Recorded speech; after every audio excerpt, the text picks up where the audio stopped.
Hello once again! I am the Hearth Guy, milking this conversation topic for all it's worth, because it's something that I supposedly have ideas about. I don't know how I got here, but that channel description seems to be more prophecy than joke at this point. You might notice a very interesting thing about the title of this video.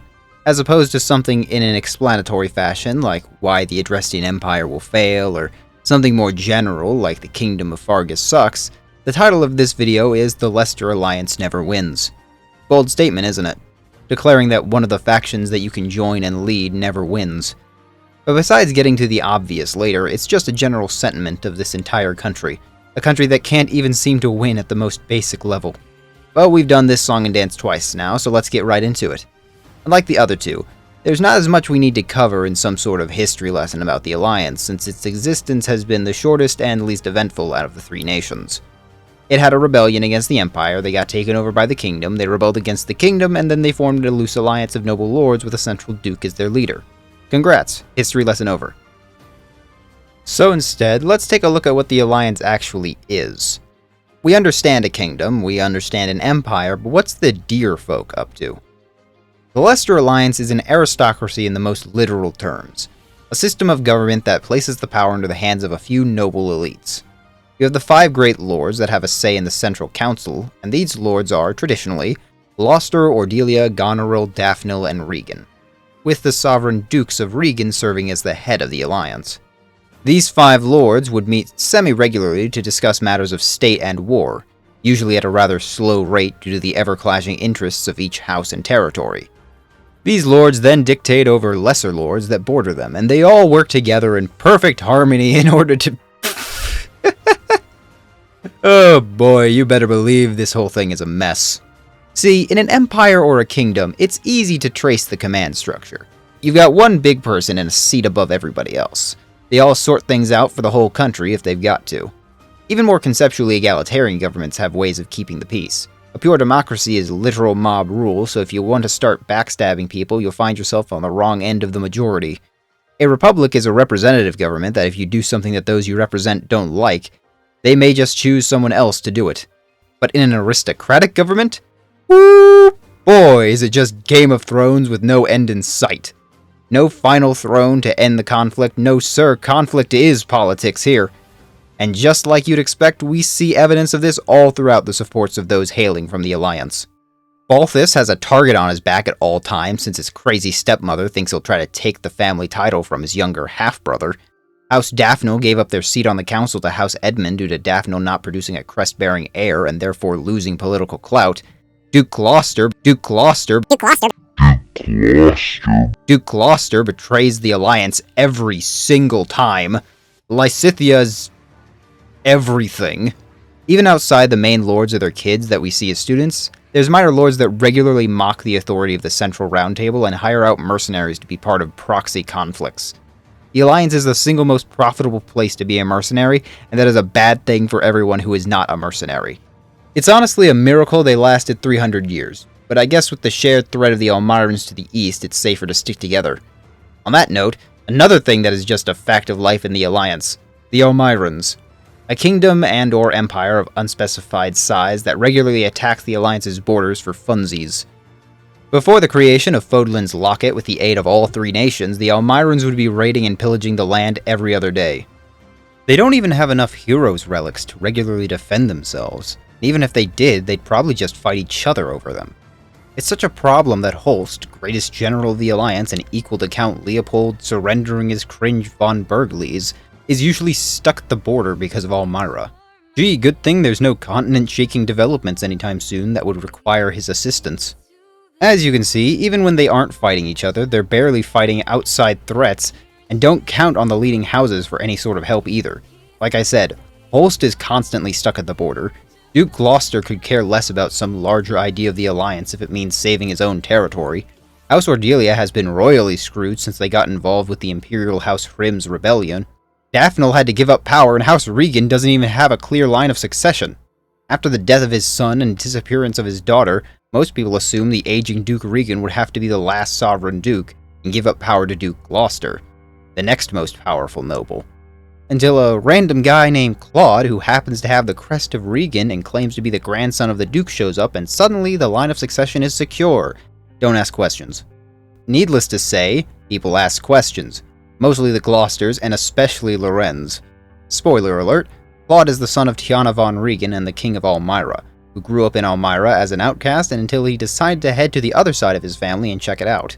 With some raised eyebrows, but mostly accepting of the security of a new heir, Claude snuck his way into the nobility of the Alliance and learned the entire mess that we just covered. That's not to say everything is bad in the Alliance. Due to the nature of the Round Table, more power is in the hands of an individual lord in their own territory, along with more responsibility and greater accountability from its people, and as a result, an interestingly more casual relationship. Commoners from the Alliance don't tend to glorify their nobles like kingdom folks do, or outright hate them like Imperials do. They tend to be rather case by case. People of Daphne would follow Judith's orders even when ordered in Silver Snow to join the Resistance army. Meanwhile, Leone and her village have a rather distant but obliging relationship with their ruler, Duke Gloucester. It's to a degree that commoners calling out nobles is not even seen as all that strange, except by rather uppity nobles like Lorenz. That's not to say they're on equal footing, not at all. The power nobles wield in the Alliance is unmatched across Fodlan, at least within their territories. A noble acts out in the kingdom and the king will step in. But in the Alliance, it's a toss-up as to whether the Round Table will even bother assembling to deal with it. Many times, inter-noble conflicts are to be settled between said nobles. This individual power to a noble means that if you had a nice one, life could be pretty cushy even for the lowliest of commoners. You rarely hear stories of poverty in the Alliance, and that is in no small part due to the Alliance being the richest of the three nations, with merchants taking up their own sort of middle class between commoners and nobles. Again, the Alliance is a good place to be a mercenary, as there is plenty of money to go around. Also, unlike Fargus, Leicester has no worries about an overbearing Western Church, as the Eastern Church is rather passive in its day-to-day workings.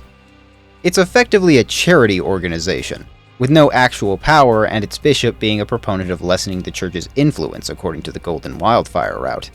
Another upside is a lowered emphasis on crests.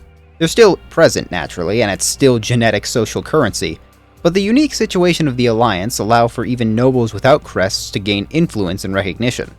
Two prominent examples are Holst and Judith, both considered some of the best warriors and leaders in the Alliance and both born without crests. And while we don't technically know if it's true, it's a fair assumption that both Margrave Edmund, who currently occupies the ruling seat Judith's house used to, and Balthus's half-brother also don't have crests.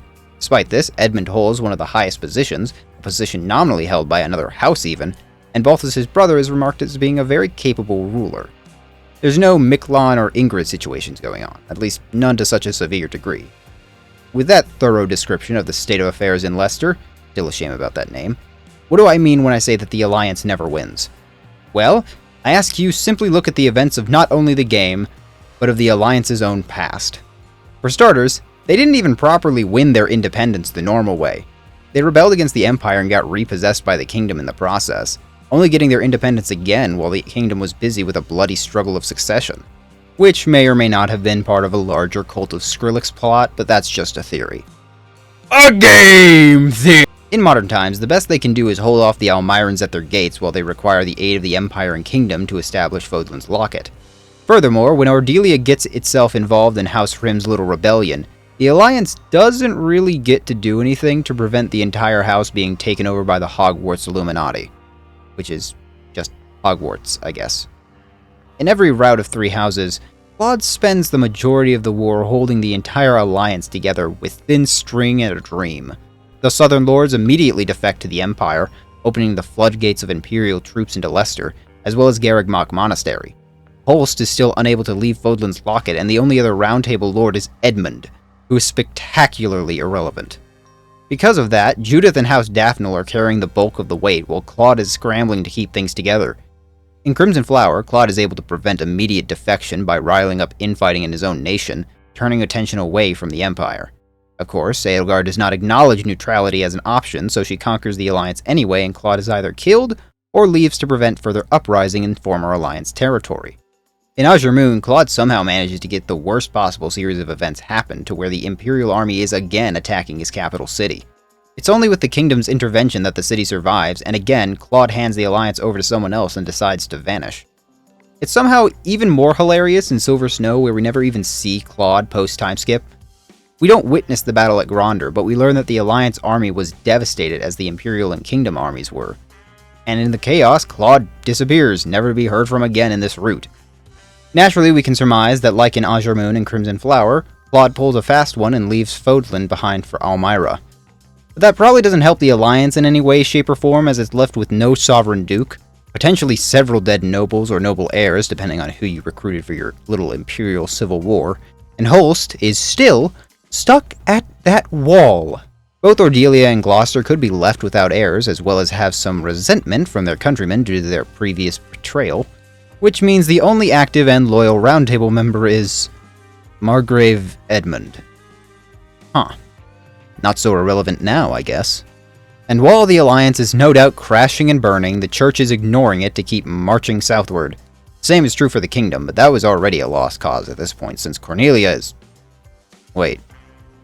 Cornelia? Hold on, what about Cornelia? In both Verdant Wind and Silver Snow, the Kingdom collapses and Cornelia is just never addressed. As far as we know, in both cases she just disappears and gets away with it. You know what, this is a problem for another video, but I'm putting a pin in this.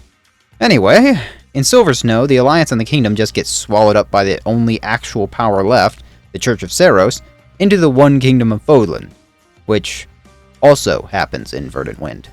See, the funny thing about Verdant Wind is that it is a near-carbon copy of Silver Snow, which was the original concept. Granted, many parts could have been thought up independently of Silver Snow, but that was the first idea, and Verdant Wind seems to be where the ideas started to get thinner. Besides giving Nemesis to Claude as the final boss for some reason, when he would have made the most sense as the final boss of Silver Snow, both routes share almost identical story beats, with Nemesis and the battle at Gronder being the only differentiating factors of Verdant Wind. As a result, Verdant Wind also ends with the Alliance ending and the one Kingdom of Fodlan coming into existence, with Byleth as the new monarch. In other words, even in the ending where you lead the Alliance to victory, said alliance ends in favor of creating a central kingdom with an overarching monarch like in Fargus or Adrestia. We ditched the aristocracy and went back to good old monarchy, just with the added benefit of needing to clean up the mess Nemesis left behind by his month-long party across the country. Even in Three Hopes, the Alliance is prone to getting its teeth kicked in. Caught between a rock and a hard place due to Claude trying to gauge whether he should side with the Kingdom or Empire, the first half of the war leaves the whole nation in chaos. Naturally, Duke Gloucester betrays the Alliance, but Claude is able to bring him back into the fold with one of his schemes, almost entrapping a whole Imperial army in the process. In Scarlet Blaze, he entraps the whole Eastern Army, with Count Leopold von Bigleys, naturally. Because the Empire is the main character, they come to save the day, and Claude's whole plan is left in pieces. Not a bad plan, though. Good job, Claude, you were actually allowed to be a schemer. Three Houses should have taken notes. The Alliance later joins up with the Empire, but even that is possibly short-lived since Edelgard is rather keen on reunification. If Claude doesn't do anything, then the Alliance will be subsumed regardless of the outcome of the war, especially after the greater threat to Imperial dominance is gone. That said, even when Claude does do something, it can easily end with the Alliance in flames. The betrayal at Aelel can easily go sideways and end with Claude's death, further dividing Leicester, especially should Edelgard have such figures as Lorenz, Lysithea, and others on her side. Even if Claude doesn't die, the schism back home would likely leave the country in a similar state as to the post-time skip of Three Houses, with Claude fighting against an Imperial faction spearheaded by Duke Gloucester and the relatives of whoever it is on the Empire's side now. The Alliance further suffers in Azure Gleam, as it's playing catch-up the entire war to the Kingdom and Empire, only siding with the Kingdom once Invader Zim and his crew take over the Empire. After said Empire is crippled and soon to be defeated, Claude will almost certainly start a new war to kick out the Central Church for good, and they'll be against the newly revitalized Kingdom of Fargus. If Claude brings in the Almyrans, then Fodlan is in for an even rougher war than before. But when the kingdom is backed up by the Church, Shez, potentially Byleth, and all the other heroes' relics that turn normal people into weapons of mass destruction, I don't favor the Alliance's chances. Worst yet, as shown in the alternative route of Scarlet Blaze, the Alliance members that help out the kingdom may not be willing to betray their allies that they've fought alongside, particularly due to a detail that is often forgotten between Three Hopes and Houses, that these are not the same characters. Claude in Houses and Claude in Hopes start the same, but they travel along very different lines, and that is true for the other students too. Rather than spending a whole year growing close and forming a bond, they spread out during the time skip in Three Hopes, and only reunify for the war. If they separate in Scarlet Blaze or Azure Gleam, they are more likely to be loyal to the allies they have fought with than to Claude, a man they barely knew in school and who betrayed the trust and conditions of a formal alliance. In Golden Wildfire, despite repeated references to the slow-moving roundtables having trouble making decisions in times of crisis, the Alliance does manage to push into Empire territory at Gronder. However, even with the aid of Holst finally let out of his house, they're forced to retreat due to the Elmyrans beginning to knock on the front door again. Fargus has a lot of problems with its neighbors too, but at least none of them are larger than Fargus. At this point in Golden Wildfire, the Alliance's inept form of government has become startlingly clear. And with some unexpected inspiration from Shez, Claude decides to do away with the Roundtable conferences entirely. And on that day, the Leicester Alliance died and was reborn as the Leicester Federation, meaning that the Alliance was so bad that they had to make something else just to win. The Federation is actually a pretty solid idea. Once again, Three Hopes Claude is proving to be infinitely superior to Three Houses Claude, and everyone who whines about it only liked him for being Edelgard but nice, or thought he was hot. Or both. I know how you people are. I personally like my main lords to actually be involved in the greater plot, but that's just me. Anyway, discourse sparking aside, the Federation is constructively brilliant for what Claude is trying to achieve. He doesn't want to conquer Fodlan, at least not in this route, so the Federation's current size is very manageable for a direct king that is managing the policies of Leicester. And since it's easier to manage, it's easier to effect the kind of change within Leicester that he wants to see. His move to ally with the Empire in order to later trap Edelgard in a moral dilemma is also very clever, creating a situation where the Empire's core motivation for their war is gone, and therefore, Edelgard's perceived righteousness is called into question should she continue her conquest of Fargus. However, despite all these wins, it's important to note that the Alliance does not live to see this. Instead, the Alliance has been reshaped into a federation. For those who don't know, a federation is a style of government with a central government overseeing a group of individual states or regions that all have independent internal affairs. If that sounds familiar, that's because while the United States of America's central government is a constitutional democratic republic, it is, in effect, a federation. In the case of Leicester, it too is a federation, but with an appointed monarch instead of a congress or president like us. Although, if the final support between Lawrence and Claude is to be believed, Claude will implement a popular election system for the next monarch. So a sort of democratic monarchy, if that makes sense. It's not clear what that would mean, but it's an interesting notion regardless. This is likely the best outcome for the culture and ideals that Leicester was founded upon, but even then the most the Federation can muster is a forced armistice that the Empire may not even abide by. And any new nation is only as good as its first leaders, and should Claude pull a vanishing act like in prior routes, Leicester will be left in a state of weakness. In other words, no matter how hard they try or how badly they deserve it, the Leicester Alliance never wins. This has been The Hearth Guy, and I just wanted to say thank you so much for watching. The last few weeks have been incredible with all the influx of views and support. I became eligible for AdSense, can you believe that? I never expected to receive this much attention so relatively early into my YouTube work, and to see videos of mine start to do so well has been emboldening. So, where do I go from here? For starters, I will continue to work on videos of this nature even after I finish talking about a certain other faction we all know needs to be covered. I will also continue writing video essays as inspiration strikes me, although those will be more sporadic. I also intend to continue making countdown videos. They don't do as well, but I enjoy making them, and they allow me to cover a wide variety of games with central topics. So for the handful of you who enjoy those videos, I hope you'll look forward to that. Believe it or not, I also intend to eventually work on a few Death Battle matchup videos too, albeit much further in the future. Probably when Death Battle starts back up again, whenever that is. I may or may not even have intentions to carry on with my more humorous reviews for the total of 10 of you that may know of those. Besides all that, I have many other ideas as to what I could want to make, that all vary from individual character breakdowns to faction videos like this and the others, but for other franchises like Elder Scrolls or even Dragon Age if that'd be interesting. Regardless, I am so happy you stuck around to the very end, and I am so happy you have been enjoying my work. Look forward to more in the future, and I hope if you enjoy this video, you'll try more from me of all sorts of topics and variety. If not, then consider just liking, subscribing, and commenting. They all really do a lot. I also technically have a Patreon, but that's more for formality. I don't expect it to kick off, and I will admit my ideas for it are bare bones. I only have one tier, if that's any indication of my expectations. and I would prefer you keep your money if you truly need it. But if you feel so inclined, I won't let pride get in the way of asking. With all that said and done, I am again the Hearth Guy, and I will see you all next time around the hearth. On one hand, I'm not a fan of authoritarian religious organizations. But on the other hand, Dragon Pope, Dragon Pope, Dragon Pope, Dragon Pope, Dragon Pope, Dragon Pope, Dragon Pope.